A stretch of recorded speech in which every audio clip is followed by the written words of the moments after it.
¿Cómo están? Aquí les doy la bienvenida a este Todo Cultura de esta semana para compartir con ustedes un poco más que la reflexión sobre la actividad cotidiana en la Cámara de Diputados. Como bien saben, además de los debates, hay actividades culturales, hay propuestas que desarrolla la Cámara Baja. Y por eso vamos a recorrer algunas de las acciones que están desarrollándose en este momento. Por un lado, vamos a estar hablando con Mara Espadante. Ella es parte del concurso Potencia Política que justamente promueve la presentación de obras de teatro. Y eso es parte de lo que vamos a comentar hoy también con una entrevista en profundidad con una de las jurados para que nos cuente cómo viene esta convocatoria. Y también vamos a hablar con Oscar Castellucci. Él es historiador, es además integrante de la biblioteca del Congreso de la Nación y lleva adelante uno de los interesantísimos, ya les hemos contado parte de eso, las colecciones de Juan Domingo Perón. Hay una ley que establece que la Argentina tiene que recuperar todo el material de Juan Domingo Perón y por eso vamos a estar hablando con él, porque aquí la biblioteca tiene una hermosa y gran colección de material de quien fuera presidente de la Nación. Y también vamos a estar conversando un poco de las novelas gráficas, de la influencia que tiene la historieta en la cultura argentina y de la muestra que hizo aquí la Cámara de Diputados, que llevó el nombre de Tinta y Sentimiento Popular. Fuimos viendo distintos de sus integrantes, esta muestra colectiva que se desarrolló ya en la Cámara de Diputados, y va a estar Jorge Lucas, uno justamente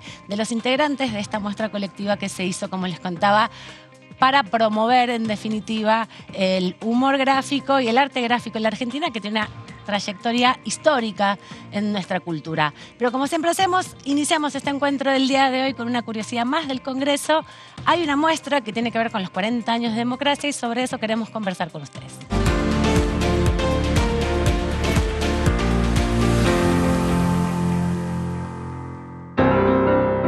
Hola, mi nombre es Ariana Santa, soy del equipo de gestión cultural de la Biblioteca del Congreso.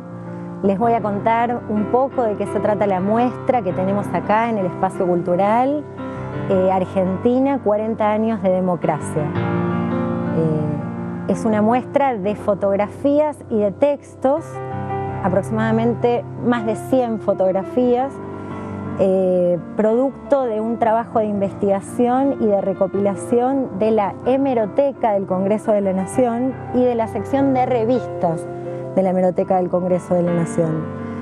Aparte, incorporamos unas fotografías artísticas, ya que el sentido de la muestra es reflexionar sobre nuestros 40 años de democracia, informar, producto por supuesto de nuestra investigación, del equipo de cultura, y reflexionar sobre estas fotos que hemos seleccionado y los textos que acompañan las fotografías, que también se pueden leer como imágenes y también las imágenes se pueden leer como textos. Estamos recibiendo escuelas secundarias, primarias, pero de los grados más altos, secundarias de adultos, por supuesto público en general. Les hacemos visitas guiadas, recorren el espacio, siempre terminamos con una reflexión. Y la muestra va a estar hasta fines de octubre aproximadamente. Es producto de un trabajo de más de 5 meses y del equipo interdisciplinario de la gestión cultural. Somos profes de filosofía, de literatura, especialistas en muestras, profesores de plástica y por supuesto también contamos con el asesoramiento de nuestros compañeros de diarios y revistas. En un principio pensamos en 40 años, 40 fotos, pero nos encontramos con tanto material que decidimos convertir esas 40 fotos en 40 hitos. ¿A qué me refiero con hitos? Con puntos importantes de la democracia. Por supuesto, los gobiernos presidenciales, reclamos sociales y, por supuesto, los primeros hitos con la asunción de Alfonsín tienen que ver mucho con los derechos humanos y con el restablecimiento democrático.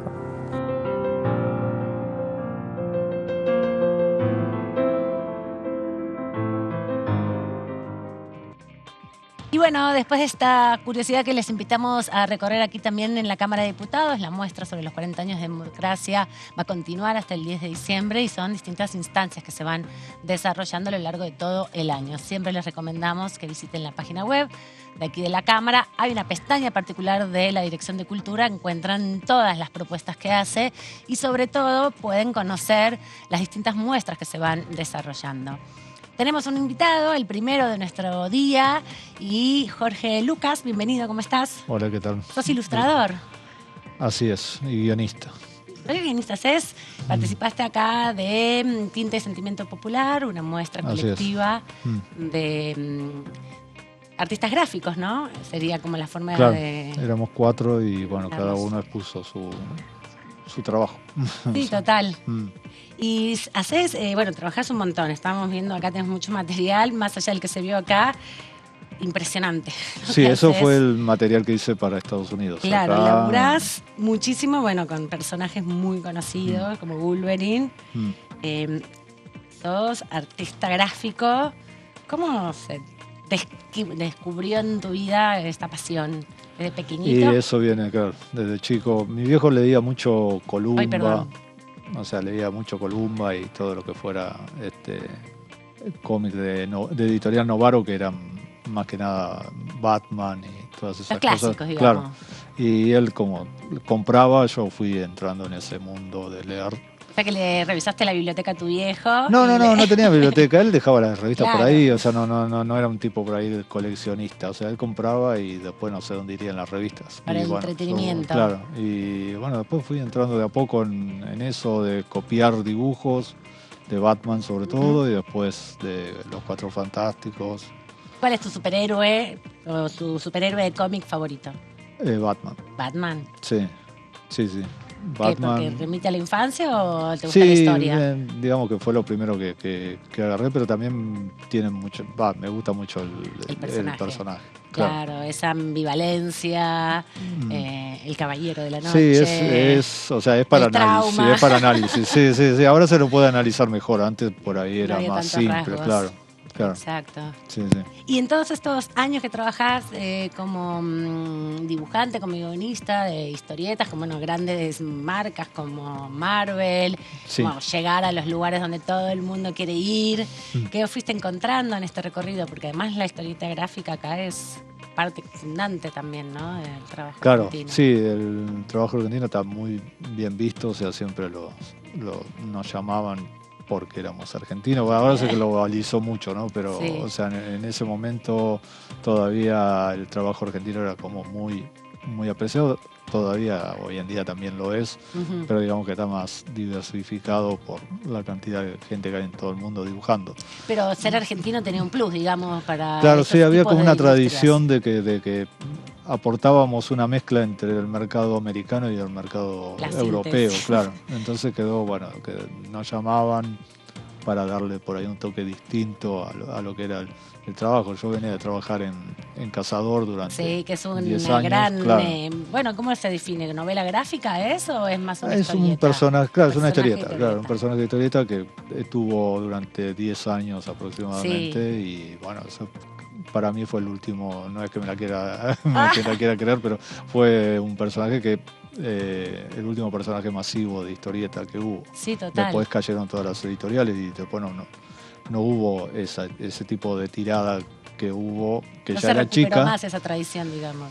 No, porque se fue reduciendo. O sea, pensá que la revista Humor era 300.000 ejemplares y esto eran, no sé, 40.000 y vendía 30.000 y por ahí era mucho. O sea, se fue reduciendo todo. Y eso es porque incorporaron mucha venta de producciones de afuera, porque, se redujo el mercado, porque yo veo mucha más interés que en otros momentos.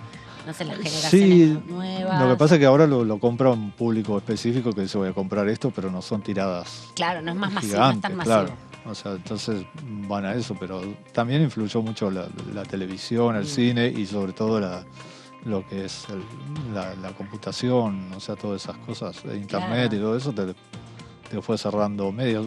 Cada cosa que inventaban iba como cerrando caminos a la historieta, claro. ¿Y qué es para vos la novela gráfica, en definitiva, esta forma de expresión? ¿Qué, no quiero decir qué significa en términos para vos, pero qué implica, qué supone ser, un trabajador o un artista de este tipo de expresión?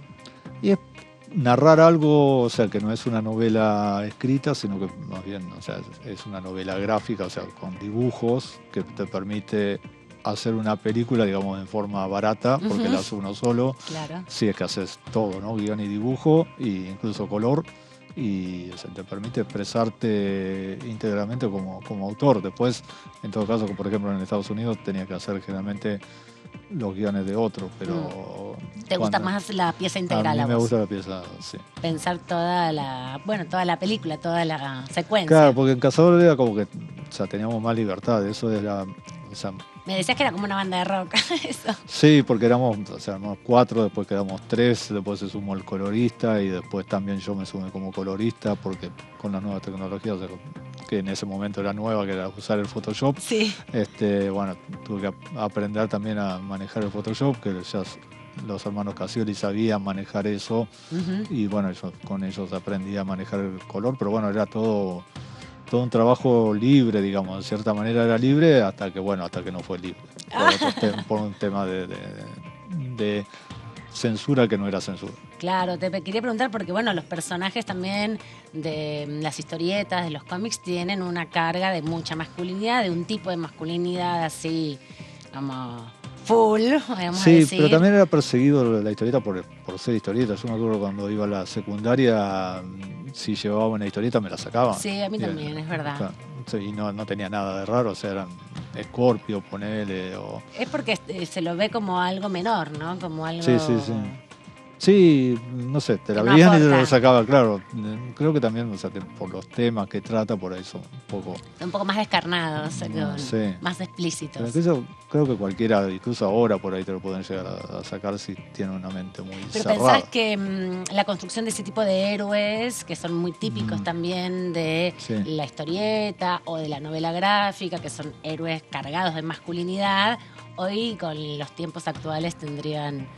por ahí otras controversias o... Sí, Cazador de por sí tendría controversia siempre, o sea, lo tuvo en los 90, lo tendría ahora. Claro, nunca en no. Cazador en los 90 por unos motivos, ahora lo tendría por otro. No lo cambiaría porque para mí ese personaje es así. Claro. O sea, no haría lo que hace Disney de cambiarte los personajes, ¿no? O sea, no lo permitiría porque es mi personaje. Obvio. Lo cuidás a full. Totalmente. Que tenga su personalidad. Sí, pero varias veces me dijeron, ¿lo cambiarías? No, o sea, no. Sería otro personaje. Claro. Para eso hago otro personaje. ¿Y es difícil construirle personalidad a los personajes? Sí, se va construyendo de a poco. O sea, es como que lo vas trabajando. Si uno ve el primer número, es totalmente... En el 2 ya cambió. Y se va generando la personalidad y cada vez le vas encontrando más la vuelta. Sabes que es un tipo que no le importa nada, o sea que va a hablar mal y va a hablar como él quiere y va a hacer lo que él quiere siendo inmortal, aunque no es tan inmortal, pero bueno, es inmortal. Y entonces eso va jugando con eso, también va jugando con la sátira, el ridículo, o sea, si uno lo analiza, el Cazador no tiene una profundidad atrás que es por ahí la sátira social, ¿no? O sea, eso es por ahí lo que molestaba en esa época. Siempre termina siendo eso lo que molesta de las historietas, ¿no? Que en el fondo lo que está diciendo es una crítica sobre el modelo hegemónico. Y además, la difícil que es, aprovecho y los voy viendo, que están buenísimos, tener síntesis, los dibujos, los diálogos, las escenas, porque es muy sintético todo en una novela gráfica o en un cómic. Y poco... Claro, es otro tipo de narrativa distinta, es la mezcla siempre se dijo que es la mezcla entre literatura y cine. O sea, siempre tenés que tratar de saber contar lo que estás ahí mostrando, porque si no hay una falla grande, o sea, tenés que hacer que el lector lo lea como si fuera un libro y a la vez tenés que mostrar imágenes como si fuera cine, que no lo es.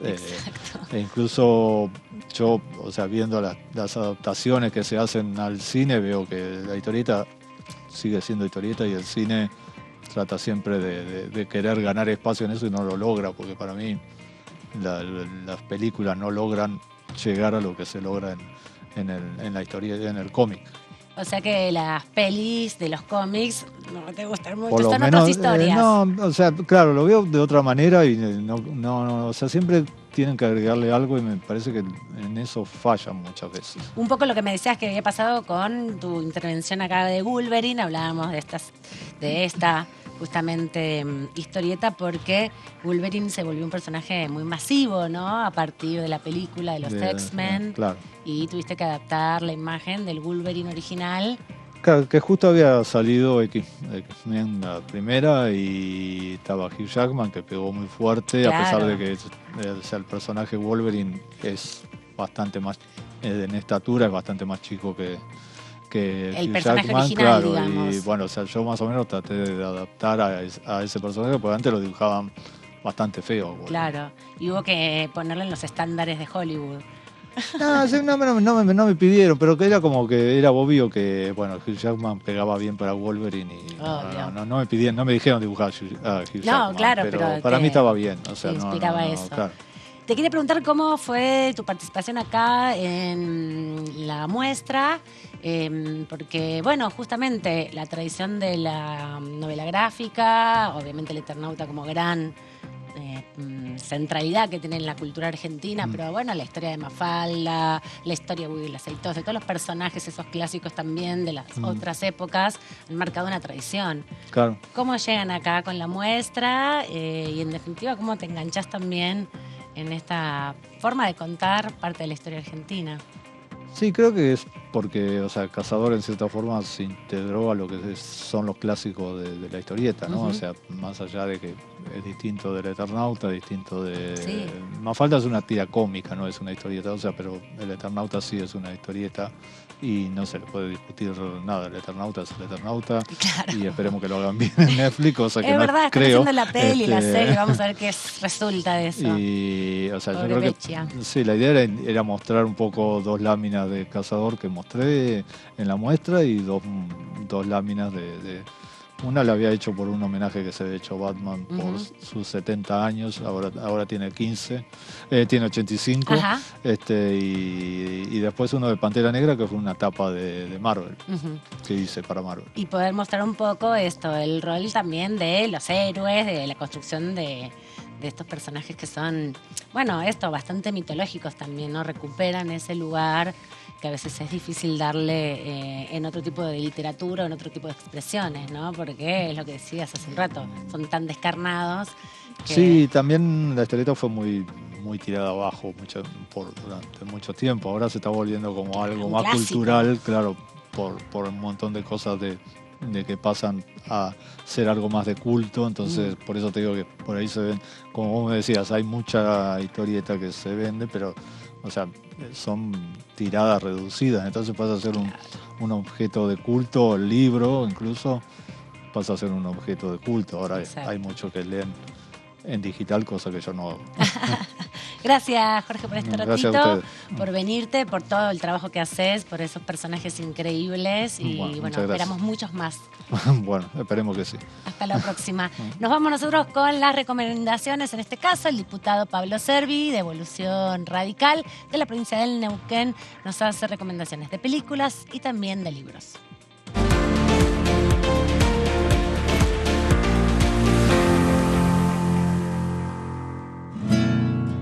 Hola, soy Pablo Servi, diputado nacional de Juntos por el Cambio por Neuquén, y le quería recomendar un libro que a mí me ha gustado y ha sido importante para mí, como es El Lobo Estepario de Hermann Hesse.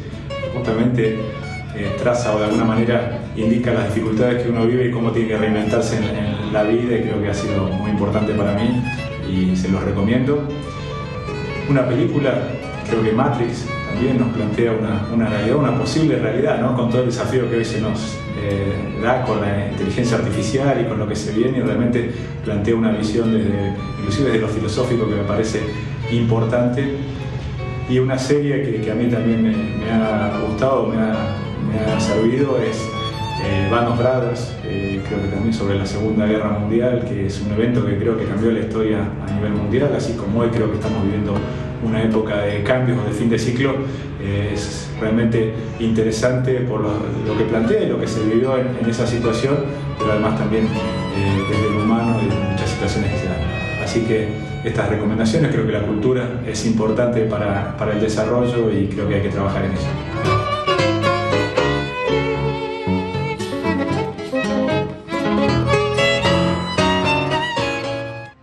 Agradecemos estas recomendaciones siempre que nos hacen los diputados y las diputadas para conocer un poco aquellos libros, aquellas músicas, aquellas películas que les han marcado la vida y que quieren recomendarlas y compartirlas, otros aspectos también, además de los debates que tienen los diputados y diputadas.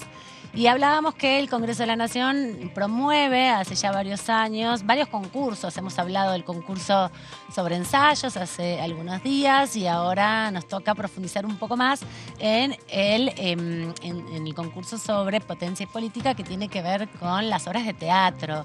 Y por eso estamos con Mara Espadante. ¿Lo dije bien? No.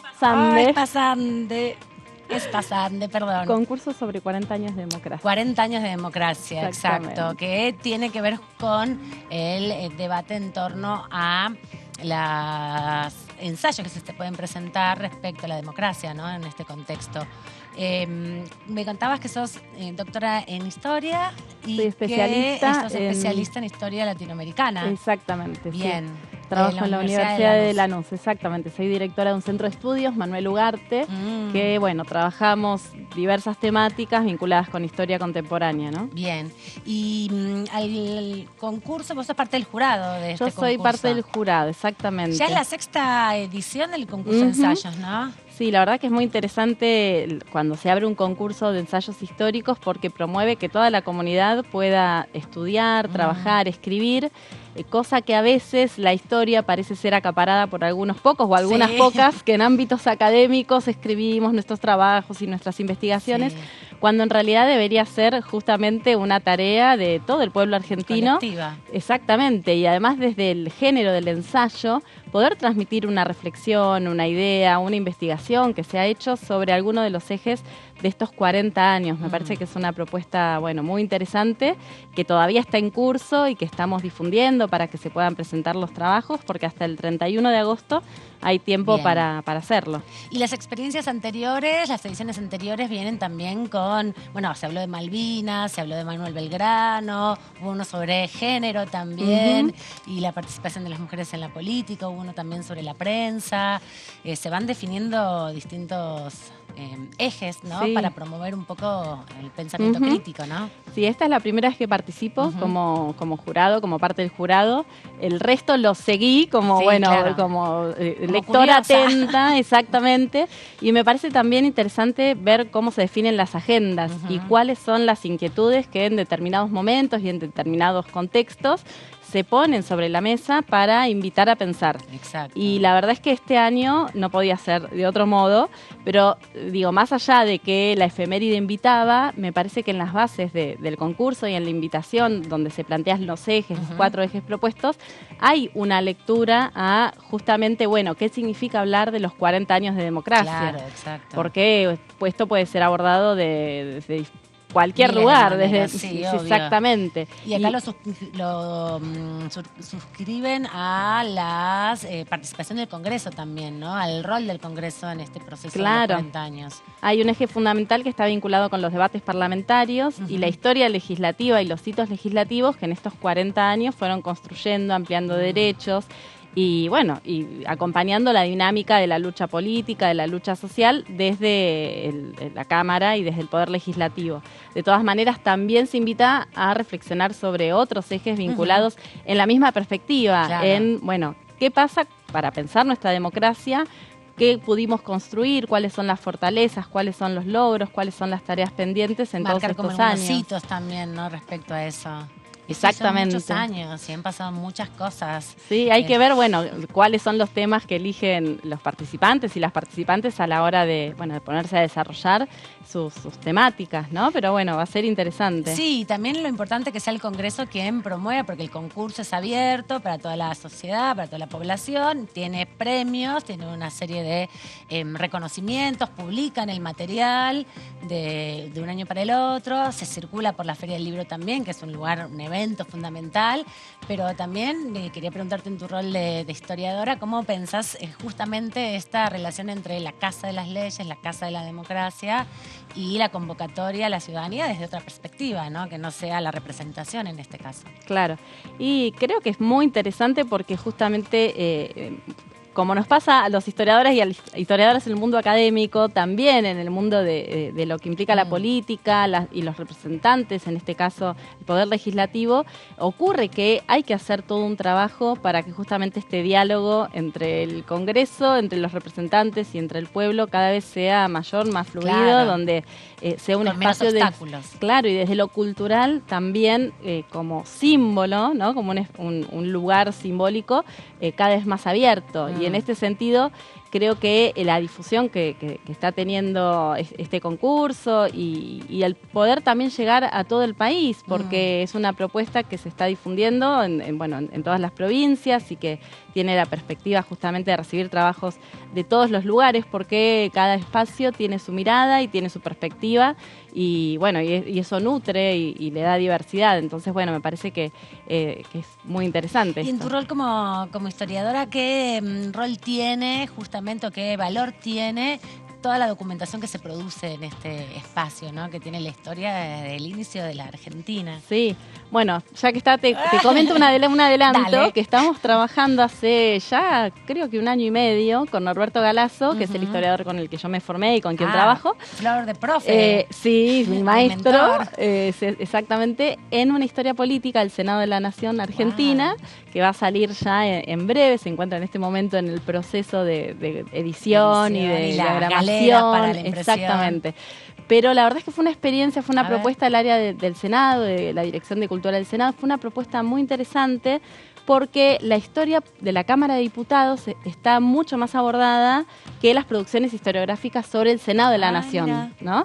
Y así que tuve la posibilidad de recorrer los debates legislativos realmente desde 1853 hasta la fecha. La cantidad de fuentes es muy variada, diversa, muy rica. La historia de los senadores y las senadoras que hay que seguir rescatando y hay que seguir construyendo. Hay un capítulo específico de las primeras senadoras peronistas. Ahora que tenemos un salón específico que la vicepresidenta de la Nación inauguró el 8 de marzo, si no me equivoco. Exactamente. Las primeras senadoras que asumieron. Exactamente. El 52. Exactamente. Y ahí es donde lo que uno puede encontrar que es una puerta de entrada a la historia argentina. La historia del Poder Legislativo se presenta muchas veces, y no casualmente, sino intencionalmente, como una historia vinculada a lo técnico, ¿no? Sí, puertas adentro, digamos. Exactamente. O a la historia constitucional, o una historia institucionalista, una historia político-administrativa. Y en realidad cuando uno comienza a introducirse en esos pasillos, debates, a estudiar la vida de cada uno de esos hombres y mujeres, se da cuenta que son las mismas luchas políticas justamente y sociales que se generaron en la historia argentina, en las calles y también adentro del palacio. Exacto. Entonces, bueno, fue este ida y vuelta entre lo que pasaba en el recinto y los movimientos sociales nos fueron permitiendo contar, yo diría, un poquito la historia argentina, porque arrancamos por la Declaración de la Independencia, muy brevemente, para llegar desde la sanción de la Constitución, y a partir de allí, todas las etapas, y además las numerosas interrupciones y el cierre del Congreso de la Nación una y otra vez. Y me parece que en ese punto el eje autoritarismo-democracia, más allá de estos 40 años, atraviesa toda la historia del Poder Legislativo y del Estado de la Nación Argentina. Entonces, creo que, que estos 40 años puede ser una excusa para pensar cuestiones mucho más profundas que vienen desde 1816, que no son de estos últimos 40. Que son dificilísimas de resolver también, que todavía hoy tenemos como los ecos de todos esos procesos, ¿no? Discusiones muy contemporáneas sobre la coparticipación muestran que la discusión del federalismo en el Senado, sobre todo, es crucial y constante, no se ha terminado nunca. Bueno, vos fíjate que una de las cosas que tratamos de ser sintéticos, entonces una cosa que tomamos como símbolo es el nombre de la Cámara. La Cámara se llamaba la Cámara de Senadores de las Provincias y la Capital. Ah, mira. hasta que Mitre gana, bueno, porque por la fuerza toma el gobierno nacional, y cuando termina de construir y ese Estado con un centro fuerte en Buenos Aires, se pasa a llamar el Estado de la Nación Argentina, pero su nombre original era de las provincias y la capital, marcando la fuerte presencia de, obviamente, de las provincias en la Confederación, en aquella época el Senado de Paraná. Exacto, bueno, y además... Me voy al siglo XIX, pero pero para hablar de... la diferencia entre el Senado y la Cámara de Diputados, que muchas veces no se puede transmitir tan fácilmente, se cree que es todo medio lo mismo, se trata de banalizar. Bueno, hay que volver a esas fuentes para entender esa diferencia, si no, pareciera arbitrario, y no es arbitrario. Y desde el nombre mismo ya te está marcando cuál fue el sentido, el origen, bueno, y todo lo que implicó en el siglo XIX el armado de ese poder. O sea que estás en tu salsa, entre la historia política del Senado y ser parte del jurado de los 40 años de democracia. Sí, aparte ahí compartiendo con Javier Trimboli, que él también es historiador, sí, con Rabinovich, que también viene del campo de la historia, con Julia Rosenberg, que ella y Javier han sido jurados, creo, estoy casi segura que también del concurso sobre Belgrano. Los anteriores, es verdad, sí. Y Mauricio Cartún, sí. O sea que es un jurado con hegemonía de historiadores e historiadoras, pero también hay representantes de otras áreas de la cultura. Está muy bien, porque la idea justamente del concurso es promover que toda la ciudadanía, que las distintas personas, ni siquiera tiene que tener un título académico para poder acceder a este concurso, se animen a repensar estos 40 años. Bueno, hay algunos ejes, son 4, me decías en total, los ejes que se plantearon para este Exactamente, concurso. Son los debates legislativos propiamente, luego la historia de la ampliación de derechos, pero en términos no solo legislativos, sino movimentistas también, digamos, más amplios. Después la cuestión de la memoria y derechos humanos como un eje fundamental, y otro que es más amplio, como decís vos, para poder, digamos, que participen todas las áreas de conocimiento sobre los debates y digamos, los desafíos de la democracia. Entonces, hay quien tenga ganas de escribir, de pensar, de reflexionar sobre estos 40 años y qué pasa con nuestra democracia en un contexto tan complejo como el que estamos viviendo y con tantos elementos para poder, bueno, pensar, desarmar, ir a la historia, ir, venir.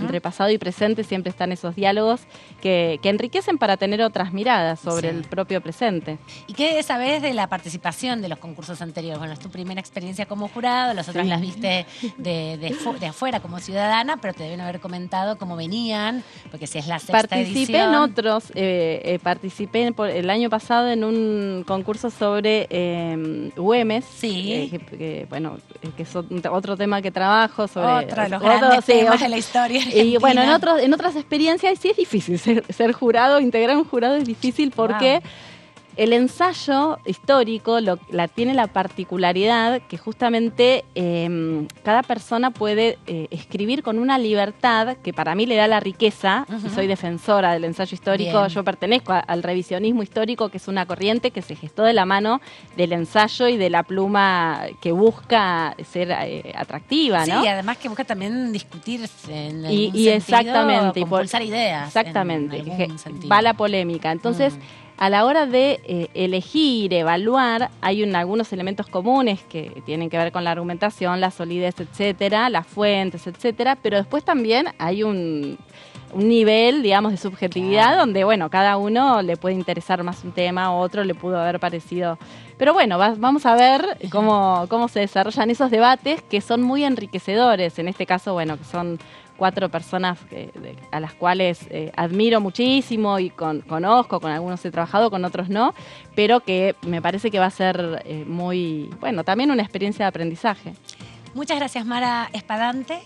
Ay, es pasante. Otra vez, no pasa siempre, ya está, ya lo acepto, no pasa nada. Nuevamente, muchas gracias. Muchas gracias, Mara. A vos. Entonces, te agradezco que hayas venido, te auguro que leas muchos ensayos, que los disfrutes sobre todo, que puedas encontrar otros debates y otras ideas que te permitan también avanzar en tu proceso como historiadora y como, bueno, parte también de la construcción de la historiografía argentina.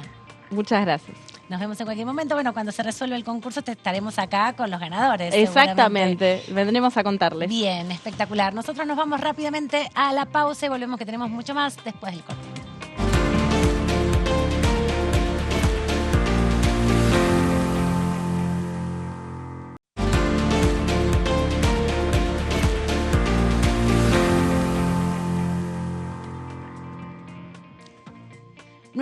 bloque aquí en Todo Cultura y estamos ya listos para nuestra próxima entrevista, la última de la jornada del día de hoy.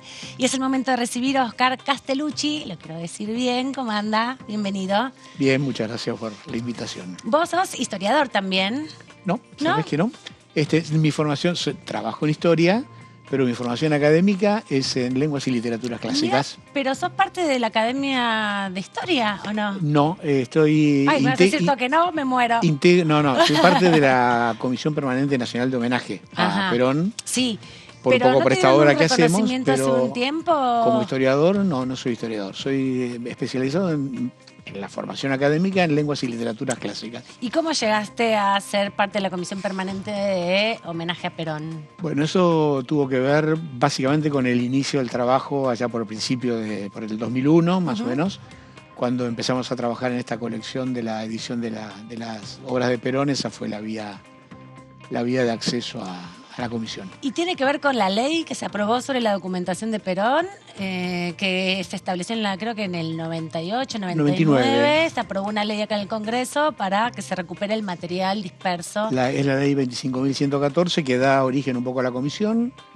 Empezó a funcionar en el 2000 y yo me incorporé allá por el 2001 al grupo de trabajo y bueno, desde entonces estoy involucrado en ese tema. Y que es una comisión que busca recuperar el pensamiento de Perón, recuperar o reivindicar la proscripción. ¿Por dónde van? Los legisladores, cuando lanzaron la ley, creo que no tenían una idea acabada de aquello a lo que convocaban.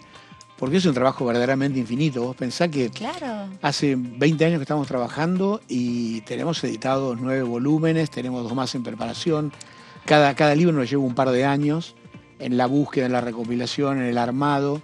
O sea, es una obra que tiene, digamos, casi infinita en el tiempo y además tiene un problema de como es una recopilación de material, siempre que sacás un material, nunca es completo, nunca es exhaustivo, porque vos fíjate que el año pasado, a fin de año, sacamos un volumen de los años 43-44 que recopila toda la producción de Perón y hace 2 días encontré una carta de Perón, que quedó claro fuera de esa colección y que habrá que incorporarla en una nueva edición. Pero fíjate que es un trabajo ímprobo desde el punto de vista del tiempo que te lleva, de su extensión en el tiempo y de que nunca es exhaustivo, porque además, lamentablemente en la Argentina, y en particular respecto al peronismo, padecimos una depredación del acervo histórico muy grande, está muy esparcido el material, mayoritariamente en manos privadas, pero fundamentalmente muy fragmentadamente, y eso dificulta mucho la tarea de búsqueda, ¿no? Y entonces la comisión, la decisión de la ley de los legisladores para armar esta comisión es un poco esto,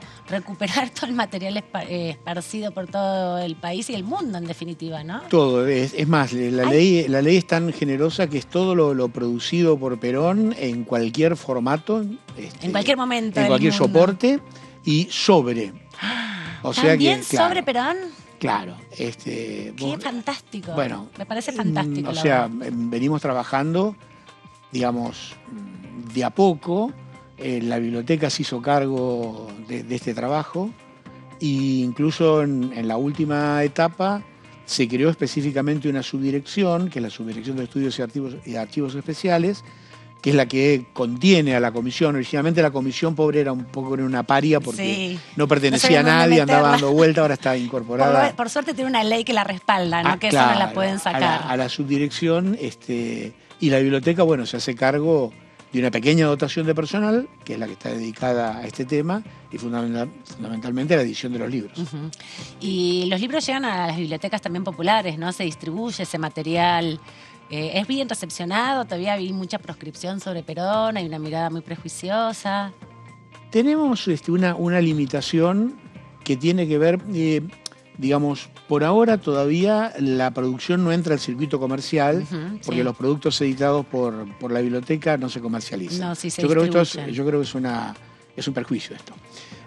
Una limitante. Una limitante. Nos ha llevado mucho tiempo de trabajo plantear además la difusión del material, que es muy bien recibido, pero es muy costoso hacerlo desde uno mismo, digamos. Entonces uno tiene que ir generando el espacio. Como repartiendo libros por todos lados, más o menos. 20 años después hay claramente una instalación de los productos que editamos, pero tiene, te digo, esta limitante que ojalá algún día se supere, porque como la Biblioteca Nacional, por ejemplo, que sus propias ediciones puede comercializarla, esto facilita mucho el tema de la distribución, porque ya no depende de vos, sino que es un circuito comercial. Claro, sí. Y hay otra posibilidad de acceso. De todas formas, creo que hay una buena recepción y últimamente un reconocimiento a la continuidad del trabajo. ¿Y te parece que se va rompiendo la proscripción sobre Perón, que se va resignificando su figura a partir también de todos los trabajos que ustedes ponen a circulación?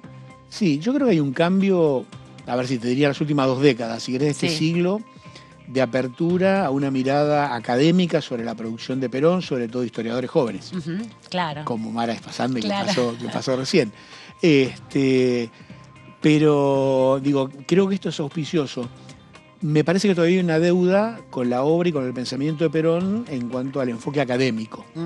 Me parece que sí ha habido, como parte de esa grieta muy profunda, había como una mirada desvalorizada de Perón, había un reconocimiento no académico, que a veces el peronismo contribuyó también a eso, ¿no? Tomándolo más como una tarea militante. Yo creo que nosotros contribuimos desde la biblioteca, desde la subdirección, a construir esa mirada académica, a dotarla de una posibilidad que sea de acceso masivo para el lector común, pero que tenga los elementos que requiere no solo el investigador a nivel nacional, sino también a nivel internacional. Claro. Y creo que en esto hay sí una apertura y hay un mundo distinto. Yo por edad pertenecí a una época en la cual, por ejemplo, se decía que o te objetaban si vos trabajabas sobre el peronismo y tenías una identificación con el peronismo. Claro, si eras... Lo cual es muy ridículo, porque con ese criterio los marxistas no podrían escribir sobre el marxismo, los liberales sobre el liberalismo, pero me parece que eso se ha roto en esta última década. Y hay una mayor apertura que, bueno, permite el trabajo, la difusión del trabajo que hacemos. Entonces, estos 20 y pico de años que llevas adelante, esta tarea de buscar rastros de Perón por todos lados en algún sentido, ¿qué descubriste que te flashó, que te sorprendió, que no conocías, que dijiste, wow, este Perón no lo conocía? Perón me sorprendió, en sí mismo, porque una cosa era la mirada que tuve, suponete, hasta que empecé a hacer este trabajo, que era la mirada del lector común, si querés, del militante común, y verdaderamente poder penetrar en la obra de Perón me dio una mirada completamente distinta.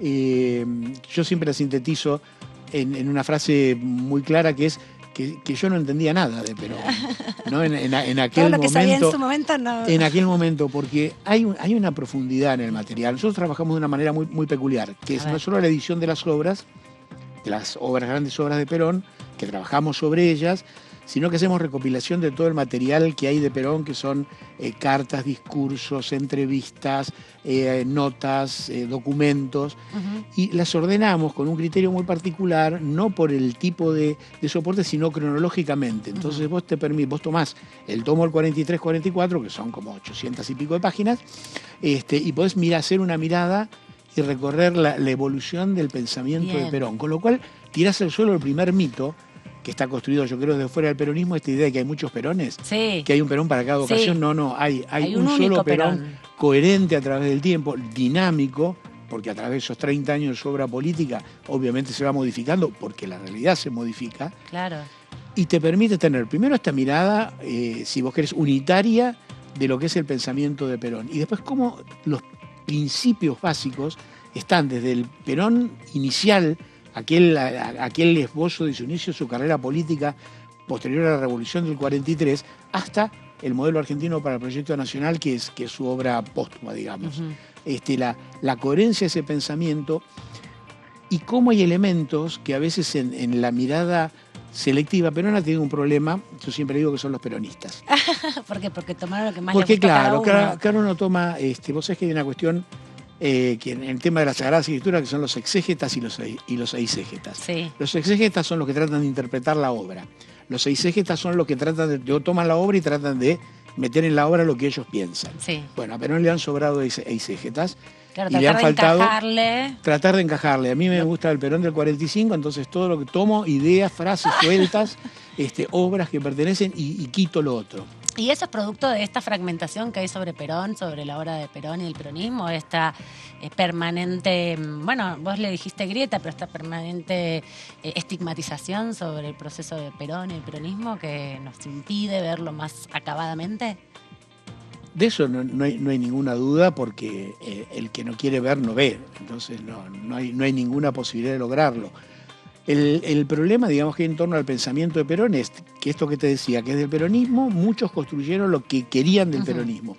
El problema, me parece, a lo que vos apuntás, es que desde afuera del peronismo, del otro lado de la grieta, aquellos que lo odian también construyeron a su imagen y semejanza una imagen de Perón y la difunden. Entonces, lo que nosotros pretendemos con la obra, con la difusión, a la cual se puede acceder gratuitamente entrando a la página de la biblioteca, toda la obra se puede bajar, se puede leer, porque lo que queremos es que cada uno pueda hacer su propio exégeta de la obra de Perón. Claro. Leer a Perón, digamos, dejar de que te lo lean, dejar de que te lo cuenten, que claro, es más cómodo, ¿viste? Que te cuenten algo. Es más fácil. Yo cuando doy las charlas, todo el mundo espera que yo hable algo de una obra determinada de Perón y que la cuente. Claro. Y yo justamente lo que puedo contar es cómo se hizo, por qué se hizo, qué contiene, pero no lo que dice, porque cada uno tiene que tener la capacidad, la aventura de poder leerlo, como con cualquier otro texto. Sí, sí, claro. Digo, Perón no está la lectura de los textos de Perón no va fuera de ese camino. Tenés que leerlo vos y vos construir tu propia imagen. Y ustedes ponen entonces en valor con todo este trabajo también una forma, o ponen a disposición de la ciudadanía una manera de leer todo ese material, ¿no? Porque lo ordenan de forma tal que, bueno, se pueda acceder a toda esta dimensión tan rica por un lado, pero también compleja, porque cada cual a acercarse a Perón es una situación que llegamos desde distintos lugares, ¿no? Y es difícil encontrar un lugar donde todo esto esté así expresado. Nosotros, de las muchas críticas que nos han hecho en nuestro trabajo, hay una que a mí me pareció maravillosa, y es una que decía que nosotros, a ver, por decirte, lo humanizábamos a Perón, o sea, lo mostrábamos con sus propias contradicciones, que las tiene como cualquier hombre. Claro. Ni el Papa es infalible. Digo, muchos nos han criticado por esto, porque con este criterio que te digo de poner todos sus elementos cronológicos que a vos te permiten como que seguirlo, no le hubieran, entre comillas, cuidado. No sacamos partes. No sacamos, digamos, no es una carta de Perón que publicamos los párrafos que nos gustan y entresacamos los que no nos gustan. Los incómodos, digamos. Sino que ponemos todo. Bueno, cuando nos critican y nos dicen eso, a mí me parece que es maravilloso, porque creo que lo humanizamos, y al humanizar la figura de Perón, te hace que vos puedas ser y ver en su obra, puedas verte vos mismo con la capacidad de transformar la realidad que tuvo Perón, porque Perón fue un conductor político, básicamente. Creo que hay que mirarlo desde ese lugar. ¿Hay otro personaje tan importante de la política que tenga también este trabajo? Digamos, no hay otra comisión como esta, pero ¿pensás que hay deudas también entonces, si no es que hay comisiones de otros personajes, con algún otro que haya que recuperar en el mismo sentido? Mira, esto tiene que ver, la particularidad que tiene el trabajo que hacemos nosotros es, digamos, lo sistemático. Sí. En algún momento cuando se sancionó la ley, recuerdo una particularidad que me vino a ver un diputado enojado del radicalismo, de por qué se hacía la obra de Perón. ¿Qué pasa con los radicales? Y no la obra de Irigoyen, claro. que me parece que sería muy valioso hacerla, por supuesto. Y yo le dije, bueno, pero pues hagan una ley y sanciónenla y hagan el trabajo. Creo que se sancionó la ley, nunca se hizo el trabajo. O sea que está pendiente. Yo creo que cualquier trabajo sobre una personalidad histórica del peso de Perón es difícil porque la historia argentina ocupa un espacio muy grande. Pero creo que de todos debiera hacerse este trabajo para dejar de que haya intermediarios en la lectura del pensamiento. ¿No? Yo creo, pero creo profundamente, con una convicción, si querés, política e ideológica, en el valor del tipo que lee y en la capacidad que él tenga de interpretar de su realidad aquello que lee. Entonces, desde ahí yo creo que sí sería importante cualquier trabajo sistemático que se haga sobre otras figuras. Nuestro trabajo es hacerlo en torno a Perón. Bueno, muchas gracias, Oscar, por el trabajo, por esa dedicación constante. Sabemos que hay algunos materiales nuevos que también, porque publicaron un montón, están en la página de la biblioteca, y todavía hay más material, porque Perón sigue dando material para eso. Sí, 2 minutitos. Estamos terminando ahora un tomo que corresponde al año 45, otro al año 74. Hay que entrar a la página de la biblioteca, la colección se llama JDP, los trabajos y los días. Bien. Ahí se puede encontrar. Y ahí quiero reconocer que esto no es un trabajo individual que pueda hacer yo solo. Westergel hablaba del héroe en grupo. Hay un grupo de gente trabajando muy pequeñito en la Subdirección de Estudios y Archivos Especiales, Isela, Alejandro, Silvana, Natalia, Valentina, un grupo muy chiquitito que trabaja, porque a veces siempre se ve la cara del que es el lenguaraz. Del grupo. Del grupo, pero gracias a ellos este trabajo se puede hacer. Bueno, muchas gracias en tu nombre a todos ellos entonces por este gran trabajo y gracias por estar aquí. Y a ustedes los invitamos al próximo Todo Cultura y les recomendamos sobre todo que ingresen a la página de la biblioteca y se bajen todos estos maravillosos textos. Hasta la próxima.